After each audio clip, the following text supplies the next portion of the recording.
Thank you, Tom. The one thing you did not mention was you're just starting this, and what's the currently envisaged time frame for this activity? Yeah, it's a 5-year program, and it's just starting now. All right. With that, we'll turn to our last speaker, and then we should have time for opening up for a robust discussion from the audience. So let me turn now to Grace Marquis, talking about the role of animal source foods in Ghana. That's the last one. No, you're perfectly supposed to. I don't have the PowerPoint. I would have stopped you. Oh, yes.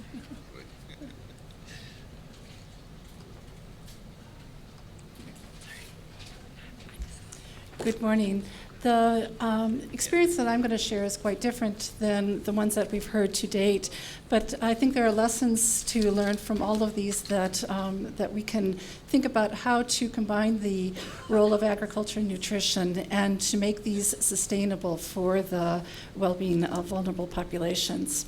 I would like to start by recognizing the fact that the group with whom I worked is a very large multidisciplinary team who helped to develop the ideas, to put into practice the interventions, and worked very hard to document the project and its effectiveness on the outcome of interest for us, which was child nutrition. The planning and execution of the intervention was in collaboration with health and agriculture partners in universities, including Iowa State University in the United States, University of Ghana, and McGill University in Canada. The governmental organizations, including the Ministry of Food and Agriculture and Ghana Health Services, and the non-governmental agencies, and in particular, Heifer International from Ghana and Freedom from Hunger in Ghana. As well as the private industry, we worked very closely with rural banks and, of course, with communities. The integration of nutrition, agriculture, and social science researchers, as well as working with the researchers and the non-academic program staff, is not an easy thing to do because disciplines and institutions have very different ways about how they recognize problems and how they think about how to address those problems. However, we found that taking the time to learn and to work with each other resulted in a very richness of approaches and activities that helped identify the multiple barriers that exist to achieving outcomes and helped to identify multiple approaches that we could use. And we all know that there's never just one barrier and there's never one solution to achieving optimal health. So my first take-home message from our Anon Project is that nutrition problems are very complex and that programs need to address that complexity by bringing together different disciplines and different sectors. The Anon Project rose out of a response to very clear evidence from the nutrition researchers over the years, some of whom are at this meeting, who identified that there were clear benefits to having animal source foods in young children's diets. Previous projects that had been funded through the Global Livestock CRISP program of USAID, over 20 years really of research, demonstrated that through randomized controlled trials that adding meat or milk to school children's diets significantly increased cognitive scores, growth, physical activity and behavior, and decreased risks of morbidity. So there's very clear evidence that we can improve children's outcomes with improving their quality of their diet. And the question that remained out of the analysis of these research projects over the years was, what are the true barriers to improving children's diets? In this particular study, we were interested in looking at what are the barriers to integrating animal source foods into young children's diets.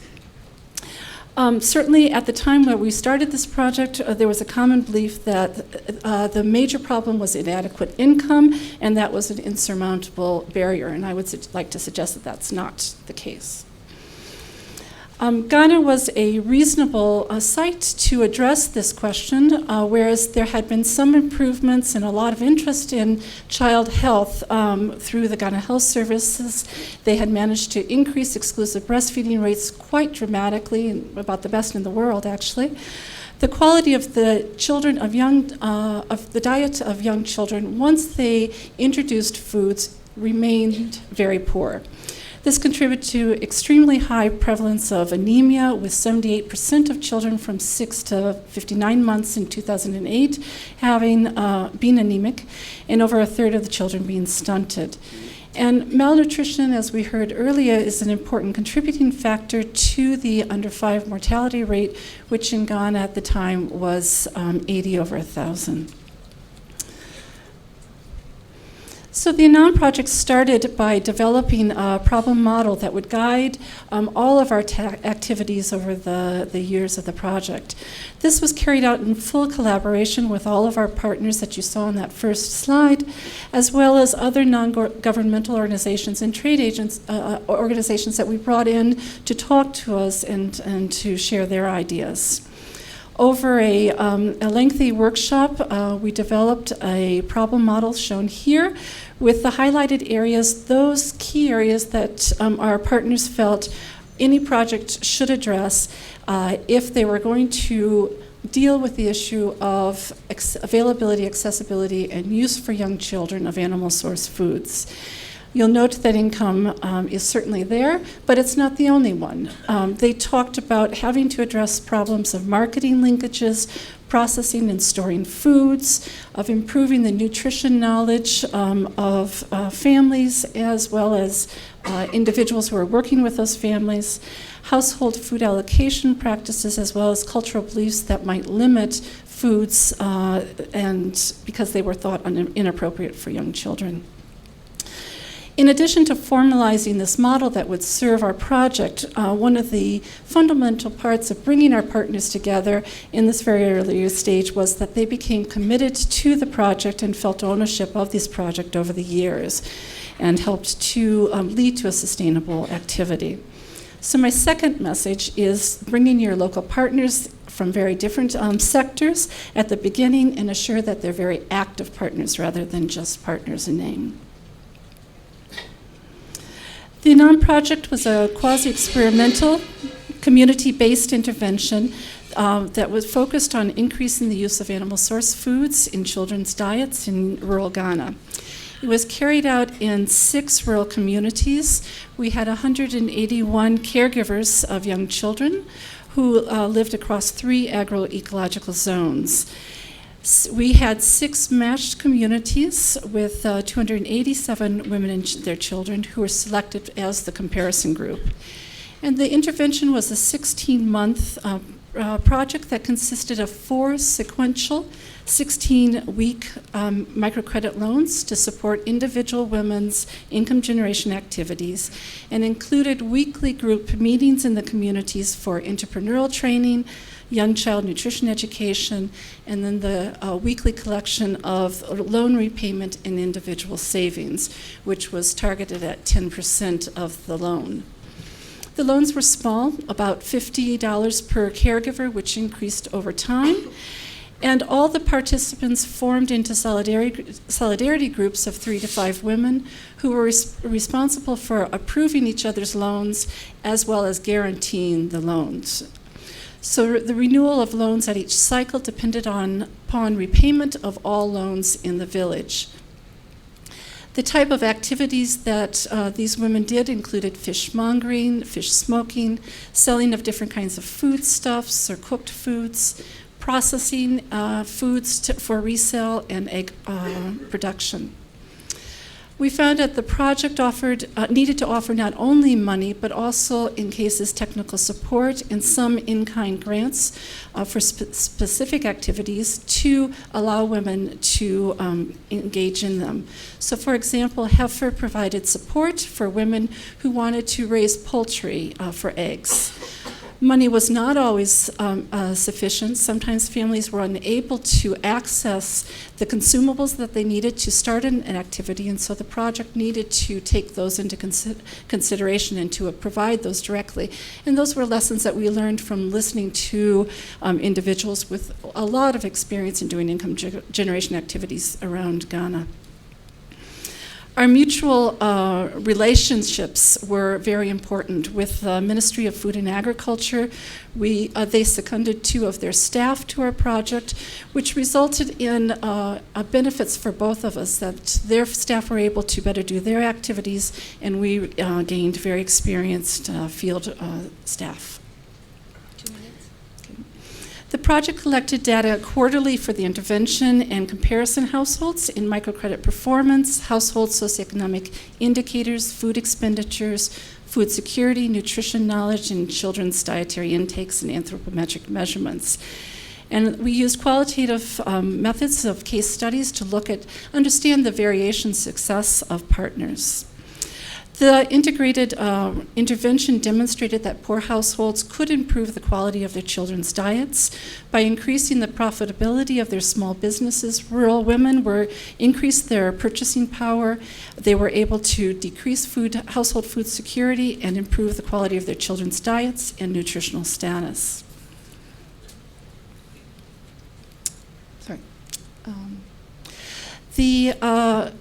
My third take-home message, and perhaps the most important one, is not to forget to bring in your partners who are going to help with the sustainability and bring them in very, very early. In our last 2 years, we worked very closely with Freedom from Hunger on the transfer of the project to a permanent local institution, the rural banks. In our region, none of the banks were working with microcredit due to poor experiences in the past, and the project was able to reduce the risk for those banks in starting up their programs. We provided the training, the equipment that they required, and most importantly, we provided 184 women as their first clients who had proved themselves creditworthy for 16 months.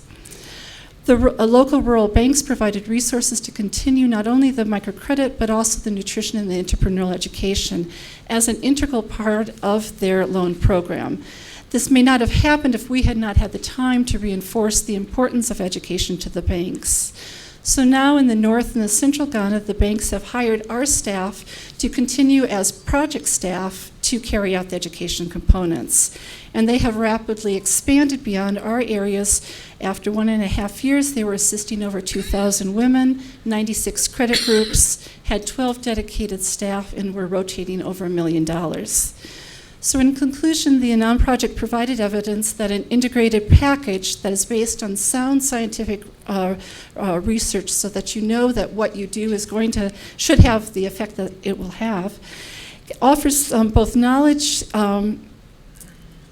that offers both knowledge as well as a means for the women to act upon that knowledge, can improve household food security and the diet and growth of young children.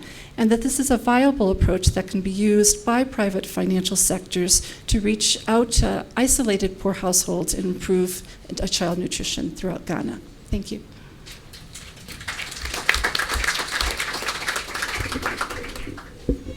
Thank you, Grace. I think we've heard 4 very interesting and very complementary case studies, and we've heard, I think, pretty consistently a couple of messages about involving the government at various levels, and you emphasize local government as well as national governments.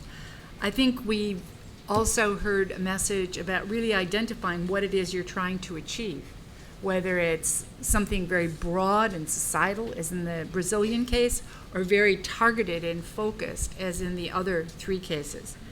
I think we've also heard about the importance of not defining the program in terms of the problem, micronutrient deficiencies, but in terms of the desired outcome in child growth, child thriving, families' capacity to sustain this kind of investment. So there are other comparisons and contrasts that I could point to, but let me open it up at this point for questions from the audience. I think there's going to be lots. Okay, back there. I'll go over to Dino, then back here. We're going to go back and forth because we have 2 microphones. Hello, I'm Vincent O'Neill. I work with Irish Aid. Thank you very much for very interesting presentations.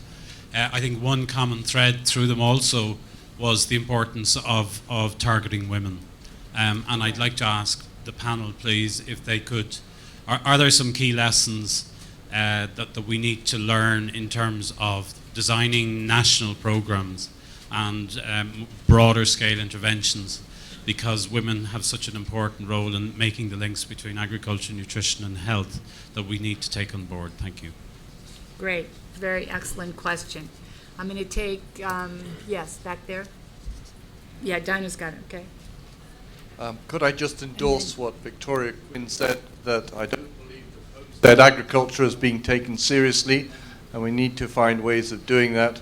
I would also like her to, if possible, make an additional commentary on whether in the homestead model she's also offering advice on how to prepare foods and how to rotate those around the season so that people have choice of tastes and a choice of nutrition. Thank you.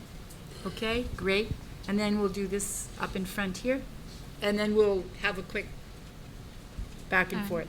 Thank you. I'm Beena Agarwal from India.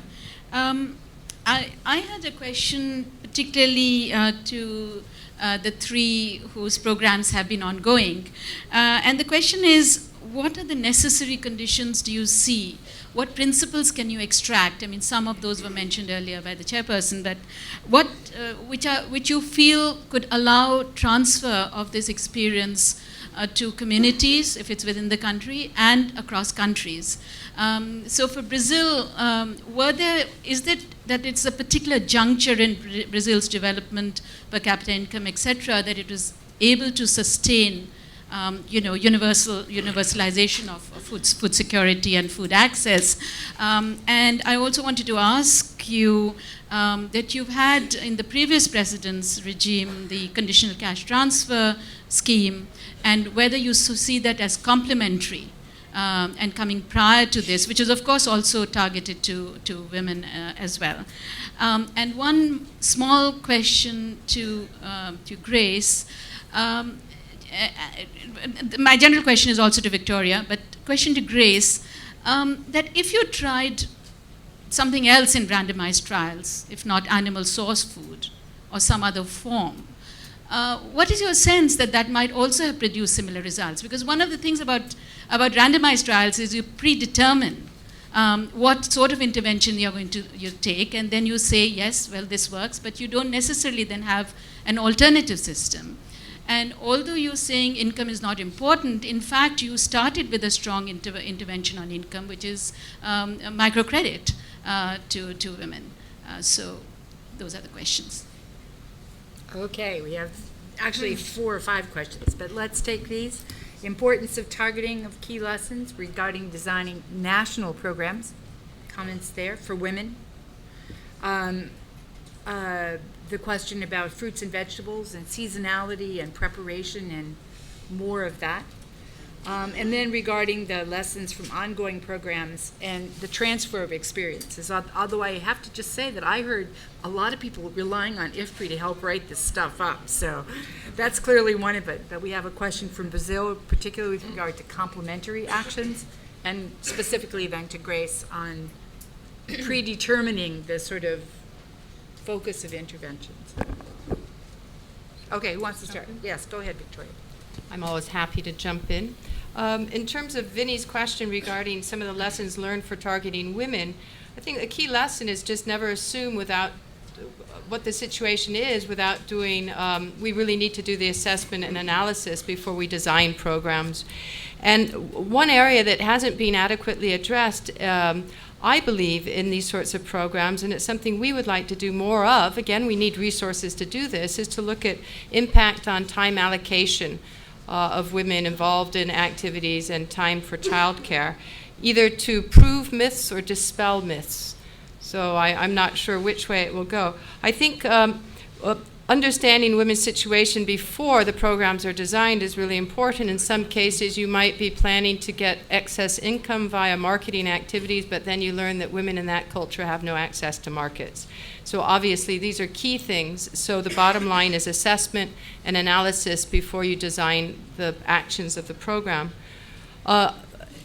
If I could address Dino's question about the choices of foods and seasonality, this is something that we would like to get more towards. It's sort of more the nirvana model that we're striving towards. This is, in terms of the behavior change and the expanded nutrition package of where HKI would like to go, would be looking at what is the availability of complementary foods from the home gardens or on the local market that would then be able to be fed to the children and other vulnerable members of the household.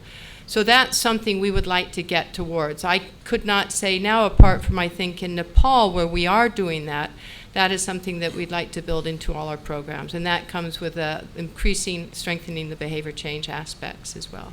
But it's a very good point. Tom, you want to pick up on targeting women? Just entirely to support what Victoria has just said. I think about understanding the reality of women's lives, really at the very beginning is so crucially important. When we were working and designing some number of years ago the approach towards community therapeutic care, we were significantly influenced by an anthropological study conducted by the University of Malawi, which really got to understand how women use their time. And we then, in a sense, that influenced program design. Equally in Niger, in another piece of work by the University of Durham, anthropology department, understanding in detail some of the cultural practices which determine, for example, breastfeeding practices there. So really, I think, as Victoria says, not making assumptions, or at least working on the basis of very informed knowledge about women's lives. This particular project that I'm speaking, that the RAIN project in Ghana, or in Zambia rather, we will be involving a women's group, a women's local NGO, to specifically look at the issue of women's empowerment. So this goes way beyond the issue of technical aspects, but I mean empowerment and what influence that will have in ultimately leading to an improvement in stunting. The other, in terms of Venus' question, I think another necessary condition is clearly the effective engagement of local authorities, at your point, Emmy, both at national and local level, because clearly that has to be a core aspect of sustainability.